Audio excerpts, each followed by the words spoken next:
দর্শক সকলকে স্বাগত জানাচ্ছি নয়ার দিগন্তর ডিজিটাল লাইভে। আমি এই মুহূর্তে নারায়ণগঞ্জের ডেভিল হান্ট সম্পর্কে দর্শক আপনাদেরকে একটু জানানোর চেষ্টা করব। ইতিমধ্যে কিন্তু নারায়ণগঞ্জে ডেভিল হান্ট যে পরিচালনা করা হচ্ছে সেই পরিচালনায় কিন্তু এবং নিয়মিত যে অভিযান রয়েছে জেলা পুলিশ সুপারের সেই অভিযানে ইতিমধ্যে 40 জনকে গ্রেপ্তার করা হয়েছে। সেই 40 জনের মধ্যে কিন্তু নারায়ণগঞ্জ সদর, ফতুল্লা, সিদ্দিরগঞ্জ বন্দর এবং রূপগঞ্জ 2500 ও সোনারগাঁও উপজেলার 40 জন রয়েছে।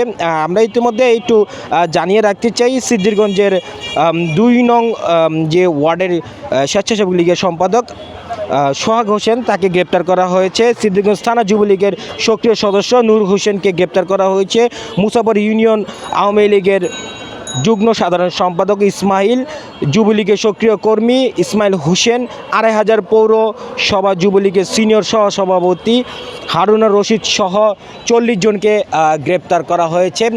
ইতিমধ্যে নারায়ণগঞ্জের জেলা পুলিশ সুপার প্রত্যুষ কুমার মজুমদার কিন্তু আমাদেরকে এই তথ্যটি নিশ্চিত করেছেন এবং প্রত্যুষ কুমার মজুমদার কিন্তু আমাদেরকে আরও তথ্য জানিয়েছেন। ডেভিল হান্ট যে শয়তান নিষ্ক্রিয় যে অভিযানে নেমেছেন যৌথ বাহিনী, সেই যৌথ বাহিনীর অভিযান পরিচালনার কথা শুনেই কিন্তু ইতিমধ্যে নারায়ণগঞ্জ থেকে অনেকেই ছটকে পড়েছেন, এমনটাই তথ্য কিন্তু পুলিশ সুপার প্রত্যুষ কুমার মজুমদার জানিয়েছেন।